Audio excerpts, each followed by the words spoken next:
کل تک تو امید پیدا ہو گئی تھی جب ایرانینز نے اناؤنس کر دیا کہ وہ اسٹریٹ آف ہارمز کھول رہے ہیں، لیکن اس کے بعد جو بیانات کا سلسلہ شروع ہوا، امریکی صدر ڈونلڈ ٹرمپ کی طرف سے بیان آیا کہ وہ ہارمز ایران کے لیے نہیں کھول رہے، وہ اپنا بلاکٹ جو ہے وہ برقرار رکھیں گے۔ پھر ایران کی طرف سے بھی کچھ تلخ بیانات آنا شروع ہو گئے۔ تو اب سے کچھ دیر پہلے جو ہے آج رپورٹ آئی کہ ایک جو وہاں سے ویسل گزر رہی تھی اس پہ فائرنگ بھی ہوئی، اور لبنان کے اندر بھی فائرنگ جو ہے وہ دوبارہ سے گولہ باری شروع کر دی ہے اسرائیل نے۔ تو جو ایک امید کل پیدا ہوئی تھی کہ ہم بہت جلد اگلے چند دنوں کے اندر ایک معاہدے کی طرف بڑھ رہے ہیں، کیا لگ رہا ہے کہ وہ امکانات اس کے کم ہوتے جا رہے ہیں یا they are just playing to their galleries? دیکھیں، یہ آپ صحیح کہہ رہے ہیں کہ اس وقت جو انڈیکیشنز ہیں وہ بڑی مکسڈ سی ہیں، لیکن میری نظر میں جو صدر ٹرمپ کے بیان تھے وہ بھی پوسچرنگ تھے، اور بہت ساری چیزیں تو وہ جان کے درست نہیں بیان کرتے۔ میرا خیال ہے ان کا ایک یعنی کہ گیز یا فوکس ہوتا ہے آئل پرائس پہ، کہ وہ ایسی چیز کہہ دیتے ہیں جس سے کہ تیل کی جو قیمت ہے وہ گرنے شروع ہو جاتی ہے۔ سو ہمیں یہ بھی مد نظر رکھنا چاہیے۔ دوسری طرف سے ایرانین پارلیمنٹری جو اسپیکر ہیں ان کی طرف سے جو بیان اب آئے ہیں، اور انہوں نے یہی کہا کہ جی 7 چیزیں صدر ٹرمپ نے کہی ہیں جو 7 کے 7 جھوٹ ہیں۔ تو یہ بھی میں سمجھتی ہوں کہ ظاہر ہے ریکارڈ تو کلیئر کرنا، ریکارڈ تو درست کرنا تو ضروری ہوتا ہے نا، لیکن یہ پوسچرنگ بھی ہے اہیڈ آف دا ٹاکس۔ میرا اپنا خیال یہ ہے کہ دونوں سائڈز پہ پوسچرنگ تو ہو رہی ہے، لیکن دونوں سائڈز میں سمجھتی ہوں کہ چاہتے ہیں کہ کوئی آف ریمپ ملے ان کو جنگ سے، وہ واپس نہیں جانا چاہتے جنگ کی طرف۔ لیکن جو اسرائیل کا آپ نے ذکر کیا، میرا خیال ہے وہ بہت ہی خطرناک ایک ڈیولپمنٹ ہے، اس لیے کہ اسرائیل تو ایک سپوائلر کے طور پہ ہمیں تو یہی خیال تھا کہ وہ spoiler, it will play the role of a spoiler. تو پہلے بھی دیکھیں جب سیز فائر اناؤنس ہوئی تھی امریکہ اور ایران کے درمیان، تو کچھ گھنٹوں بعد ہی اسرائیل نے بمباری شروع کر دی لبنان پہ، اور اتنے سارے 300 سے زیادہ لوگوں کو شہید کیا۔ اور اس کے بعد پھر امریکہ کا پریشر آیا، بلکہ پہلے پاکستان نے اس میں رول ادا کیا، پھر ایران نے کافی کلیئر کیا کہ جی سیز فائر میں لبنان شامل ہونا چاہیے۔ پھر جا کے کہیں صدر ٹرمپ نے لبنان پہ پریشر ڈالا، لیکن ساتھ یہ بھی کہا، آپ نے دیکھا ہوگا جو لاسٹ ٹویٹ ان کی تھی صدر ٹرمپ کی، اس میں کہا انف از انف اسرائیل کو نا۔ تو یہ ساری چیزیں ساتھ ساتھ چل رہی ہیں، مگر میرا خیال ہے 2-3 چیزیں جو مجھے نظر آتی ہیں، ایک تو یہ کہ میرا خیال ہے پیش رفت تو ہوئی ہے بات چیت میں، اسلام آباد میں بھی، اور اس کے بعد جو بیک چینل کمیونیکیشن ہوئی ہے اس میں۔ نمبر 2، ابھی ڈفرینسز کچھ کی ایشوز پہ باقی ہیں اور ان کو ریزالو کرنا ضروری ہے، ایک تو نیوکلیئر، اور دوسرا future status of Strait of Hormuz. اور تیسری چیز میں سمجھتی ہوں کہ ابھی بھی امکان ہے کہ سیکنڈ راؤنڈ جو ہے بات چیت کا وہ واقعی ہوگا۔ صحیح ہے۔ اور جو جس طرح کی پوسٹنگ کی جا رہی ہے امریکی صدر ڈونلڈ ٹرمپ کی جانب سے، جس طرح کے وہ بیانات دے رہے ہیں، ان کا سٹائل تو ہم نے یہی دیکھا ہے کہ ایران کو جب وہ پریشرائز کرنے کی کوشش کرتے ہیں کہ وہ بات اس کی مان جائے، تو وہ اس طرح کے بیانات دیتے ہیں کہ میں حملہ کر دوں گا، میں بالکل اڑا کے رکھ دوں گا سب کچھ، میں جہنم کی آگ برساؤں گا۔ تو اب بھی ان کا جو بیان آیا ہے وہ یہی ہے کہ ہم تیار ہیں، جو ڈیڈ لائن ہے ہماری سیز فائر کی، وہ 22 کو سیز فائر ایکسپائر ہونا ہے، وہ کہہ رہے ہیں تب تک اگر ڈیل ہو گئی تو ٹھیک ہے، نہیں تو ہم پھر سے اٹیک کر دیں گے۔ تو ظاہر ہے وہ بھی ایک پریشر ٹیکٹک کیا، جس سے یہ ظاہر ہوتا ہے کہ وہ کچھ بنوانا چاہ رہے ہیں ایران سے نیوکلیر ڈیل کے والے سے، لیکن ایران مان نہیں رہا۔ لگ تو یہی رہا ہے کہ اب جو ڈیڈ لاک ہے، جو سٹیل میٹ ہے، وہ صرف نیوکلیر کے معاملے پر ہی ہے۔ ہرمز کے معاملے پہ کل ایرانی تقریباً مان ہی گئے تھے تقریباً۔ میرا خیال ہے اس پہ بھی ابھی کلیئرٹی آنی ہے، یہ مذاکرات میں یہ ایشو طے ہونا ہے۔ لیکن یہ آپ درست کہہ رہے ہیں کہ جو نیوکلیر ایشو ہے، ظاہر ہے اس پہ وہ ایگریمنٹ نہیں ہے جس کی ضرورت ہے، اور اس پہ صدر ٹرمپ جو کہ ایک بلی کے طور پہ، وہ ہمیشہ ہی ایک بلی کے طور پہ ایکٹ کرتا ہے، اور وہی کر رہا ہے، so trying to pressure Iran. But اس پہ بھی میرا خیال ہے جو امریکہ کی ڈیمانڈز ہیں وہ پورے کرنے آلموسٹ ناممکن ہے ایران کے لیے۔ اگر وہ پورے کرنے ہوتے تو اب تک یہ جنگ ہی نہ ہوتی اتنی لمبی۔ تو اس حوالے سے تو میں یہی وضاحت کر دوں کہ امریکہ چاہتا ہے کہ ایران مان جائے زیرو انریچمنٹ، وہ ایران کے لیے پاسبل نہیں ہے میری نظر میں۔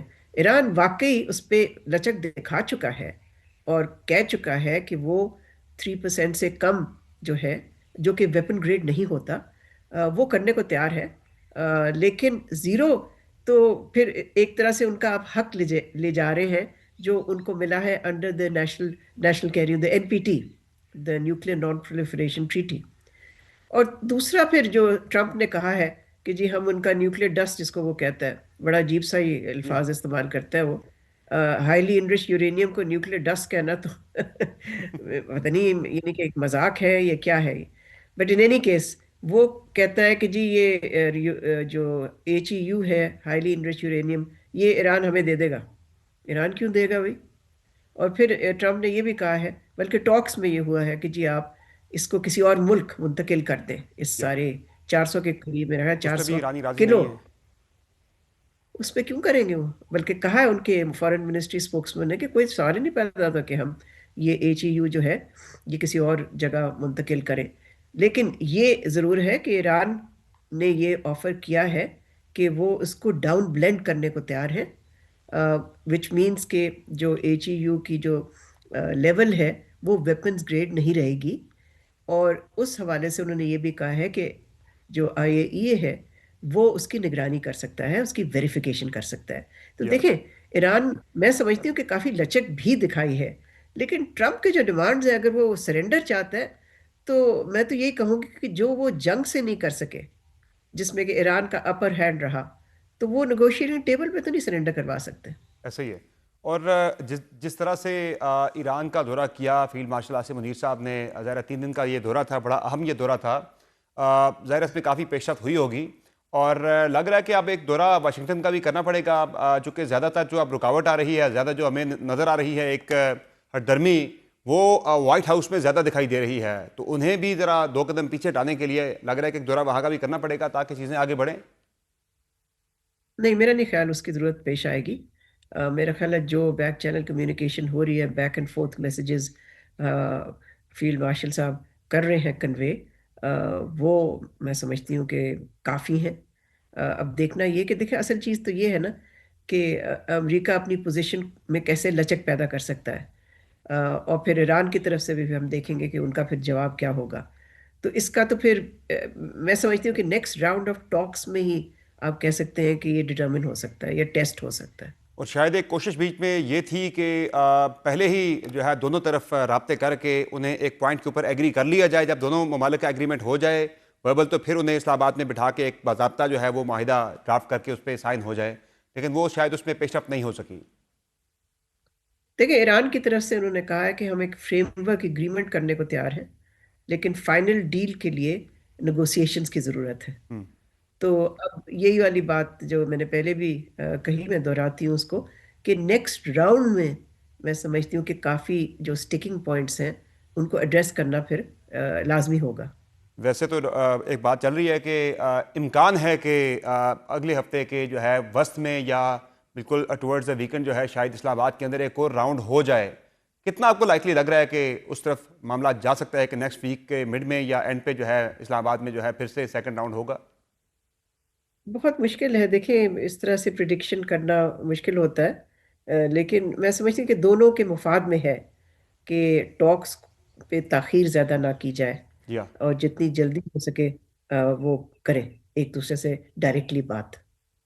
کیونکہ اب 4 دن رہ گئے ہیں سیز فائر کے خاتمے میں. آپ کو لگ رہا ہے کہ سیز فائر ایکسٹینڈ ہو جائے گا اگر کسی نقطے پہ نہیں پہنچے پھر بھی یہ سیز فائر ایکسٹینڈ ہو جائے گا، یا مشکل ہوگا سیز فائر کا ایکسٹینڈ ہونا؟ چونکہ جو اسٹیٹمنٹس آ رہی ہیں ڈونلڈ ٹرمپ کی ایران سے بھی، وہ تو کہہ رہے ہیں کہ سیز فائر کے بعد صدر ٹرمپ تو کہہ رہے ہیں کہ وہ پھر اٹیک کریں گے اگر اس کے اندر ڈیل اگر نہ ہوئی تو. دیکھیں صدر ٹرمپ اٹیک کر کے حاصل کیا کریں گے؟ سوال تو یہ بھی پیدا ہوتا ہے نا. تو ان کو بھی پتہ ہے جتنا انہوں نے کرنا تھا کر یہ چکے پریشر ہیں. ٹیکٹک ہے، تو یہ وہ بلی کرنے کی ایک کوشش ہے کہ ایران کو ہاں ڈیل پہ لایا جائے. ہاں ہاں بالکل آپ صحیح کہہ رہے ہیں، یہ پریشر ٹیکٹک ہے. لیکن مجھے تو امید ہے کہ سیز فائر یا تو ایکسٹینڈ ہو جائے گا یا اس سے پہلے مذاکرات کے ذریعے کوئی نہ کوئی انڈرسٹینڈنگ ڈیولپ ہو جائے گی. صحیح ہو گیا. اور ایک اور جو اہم معاملہ ہے جو پاکستان کا ایک پوری دنیا کے اندر سفارتی قد بڑا ہے، پوری دنیا کی نگاہیں اس جو عہد حاضر کے سب سے بڑے ایک تنازع میں پاکستان کی طرف ہے کہ پاکستان اس مسئلے کو حل کروائے گا. نہ صرف دونوں فریقین بلکہ پوری دنیا پاکستان کی طرف دیکھ رہی ہے. تو پاکستان کا یہ جو سفارتی قد بڑا ہے، آنے والے شارٹ ٹرم میں اور لانگ ٹرم میں آپ کو اس کا کیا پاکستان کو فائدہ عملاً ہوتا ہوا نظر آ رہا ہے؟ دیکھیں، سب سے اہم چیز تو یہ ہے، سب سے اہم فائدہ تو یہ ہے کہ پاکستان ایک گلوبل سٹیج پہ ایک پیس میکر کے طور پہ اس نے اپنے آپ کو پوزیشن کیا ہے۔ اب اس سے کیا ڈپلومیٹک ایڈوانٹیجز پاکستان کو ملتے ہیں، وہ ڈپینڈ کرے گا کہ یہ ساری جو صورتحال اس وقت ہے اور امن کا جو معاہدہ ہے وہ کس طرح سے آگے چلے گا، امپلیمنٹ ہوگا، بیکاز ابھی تو یہ ہوا ہی نہیں ہے، تو ابھی تو اس کی امپلیمنٹیشن بھی تو ہونی پڑے گی نا۔ سو ایک تو یہ پہلو ہے۔ دوسرا پہلو یہ ہے کہ پاکستان اب ایک جس کو میں نے ہمیشہ کہا ایک مڈل پار کے طور پہ ابھری ہے۔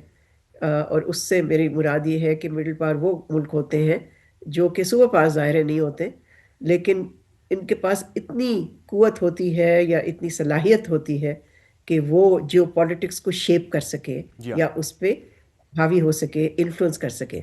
تو فی الحال تو میں سمجھتی ہوں کہ پاکستان کی ڈپلومیٹک سٹینڈنگ، پاکستان کی پوزیشننگ، ریپوٹیشن، وہ سب میں سمجھتی ہوں کہ ایلیویٹ ہوئی ہے۔ اب آپ کا یہ کہنا کہ اس کے فائدے کیا ہوں گے، میرا خیال ہے یہ ہمیں تھوڑا سا ظاہر انتظار کر کے دیکھنا ہے پڑے ظاہر ہے گا ظاہر ہے فائدے اس۔ پاکستان کے بہت سارے تنازع ہیں، بہت سارے لانگ سٹینڈنگ پاکستان کے ایشوز ہیں۔ ایک تو کشمیر کا معاملہ ہے پاکستان کا، دوسرا جو افغانستان کے والے سے بھی پاکستان کے تحفظات ہیں۔ اب قطر کے ساتھ اگر ہمارا معاہدہ ہوتا ہے ڈاکٹر صاحبہ، تو اس میں ہمیں ظاہر ہے قطریوں کا بڑا انفلوئنس ہے افغانستان کے طالبان کے اوپر، تو وہ چیزیں کہیں نہ کہیں ریفلیکٹ تو شاید ہوں آنے والے وقتوں میں۔ میرا خیال ہے یہ ایشوز تو ہمیں بائی لیٹرلی سالو کرنے چاہیے۔ میں نہیں سمجھتی کہ ہمیں کسی اور کی ضرورت ہے۔ افغانستان ہمارا ہمسایہ ہے، اس کے ساتھ ہمیں خود ڈیل کرنا ہے، اور ہم کیوں باہر دیکھیں؟ اگر اور ملک ہماری طرف دیکھ رہے ہیں جی ہاں۔ میڈیٹ کرنے کے لیے، ہم کیوں باہر سے میڈیٹرز لے درست کے بات آئے؟ ہے، درست جہاں بات ہے۔ تک بھارت کا تعلق ہے، میں سمجھتی ہوں بھارت میں تو کوئی اس وقت کوئی دلچسپی نہیں ہے کہ وہ پاکستان کے ساتھ کسی قسم کی بات چیت کو بحال کرے۔